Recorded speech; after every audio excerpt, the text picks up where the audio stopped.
नमस्ते। आप हैं मेरे साथ। मैं doctor Dinesh Parmar, government PG college के यूट्यूब चैनल पर। विद्यार्थियों, आज हम उत्तर वेगिन युगिन अधिकारियों के बारे में जानेंगे, क्योंकि बहुत महत्वपूर्ण होता है। यह हर एग्ज़ाम में पूछा जाता है और यह आपके इन फ्यूचर के लिए भी बहुत अच्छा है। उत्तर वैदिक कालीन अधिकारियों को रत्नीन कहते थे। ये याद रखने योग्य शब्द है। क्या कहते थे? रत्नीन। इसमें सबसे प्रमुख और श्रेष्ठ होता था वो पुरोहित था। रत्नीनों में पुरोहित का स्थान सर्वोच्च होता था। वह राजा का प्रमुख सलाहकार था। युद्ध में राजा के साथ जाता था और धार्मिक कार्यों के लिए वो सलाह देता था। अर्थात राजा के पश्चात उत्तर वैदिक युगीन जो रत्नीन था श्रेष्ठ, वो कौन था? पुरोहित। कौन था? पुरोहित। उसके पश्चात महिषी। दूसरा कौन था? महिषी। ये बहुत याद रखने योग्य शब्द है, महिषी। यह राजा की पटनारणी होती थी। प्रशासन में उसका हाथ भी होता था और राजा की प्रशासनिक कार्यों में वह सलाह भी देती थी। बहुत ही समझने और जानने योग्य शब्द है महिषी, क्योंकि उत्तर वैदिक युगीन में महिला मातृपक्ष पुरुषों के बराबर था। उससे भी राजसत्ता में कार्य करने का हक प्राप्त था। उसके पश्चात तीसरा था युवराज।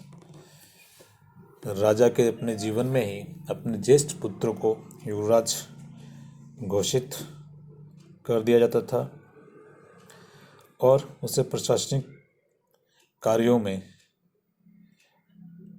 दक्ष करने के लिए उसे प्रमुख विभागों का प्रभार सौंपा जाता था।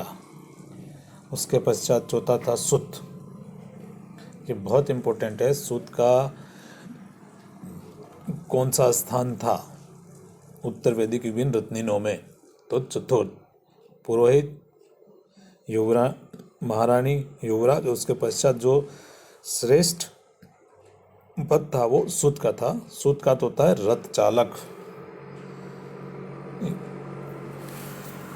और रथ का निर्माण करने वाला, रथ का रख रखाव करने वाला, उसको सूत कहते हैं। और युद्ध में इसका बहुत बड़ा महत्वपूर्ण कार्य होता था, इसलिए इसका चतुर्थ स्थान था। सूत का अर्थ है रथ का रख रखाव करने वाला, रथ को चलाने वाला, युद्ध में रथों को दौड़ाने वाला सूत होता था। पांचवा था सेनानी। यह सेना का प्रधान होता था। युद्ध में सेना का संचालन करना, शांति में सेना की व्यवस्था करना उसका प्रधान कार्य था। मतलब सेना के दो कार्य होते हैं, एक तो शांतिकालीन सेना और एक युद्धकालीन सेना।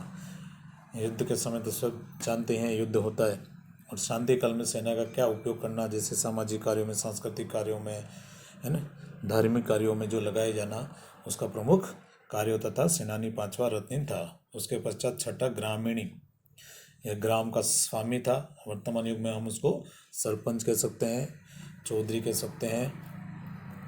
ग्रामीणी ये ग्राम का स्वामी था और गांव का वही वास्तविक व्यवस्थापक और प्रशासक होता था। सातवां था क्षत्रिय। राज प्रसादों की सुरक्षा करने वाला, महलों की सुरक्षा करने वाला क्षत्रिय कहलाता था। क्या कहलाता था? क्षत्रिय। उसका प्रमुख कार्य राजमहलों का रख रखाव, रंग रोगन करना, उसकी मरम्मत करवाना, नए महलों का निर्माण करवाना, यह कार्य किसका था? क्षत्रिय का। उसके बाद आठवां नंबर था संग्रहिता। इसके लिए बार बार पूछा जाता है कि उत्तर वैदिक युगीन में संग्रहिता किसे कहते हैं?